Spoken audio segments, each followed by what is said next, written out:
My name is Harish. I'm basically a mechanical engineer working in the industry. And I run a company called Bilz. Bilz is a Germany-based company, and we are into clamping systems for machines. 50 years is not a short duration, it's a long time, and it's very heartwarming to learn about an industry which has thrived and made its way to the top. Bilz has been associated with Micromatic since many years.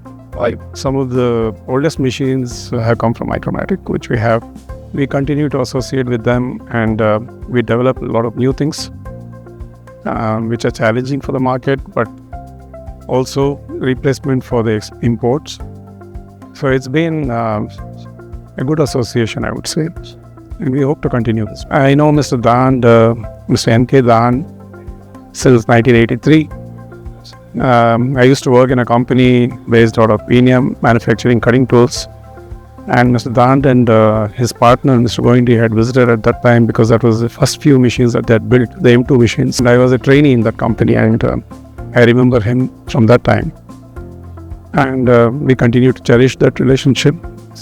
I would like to congratulate Mr. Dant and Mr. Kapil Dant for the excellent work they are doing and celebrating this 50 years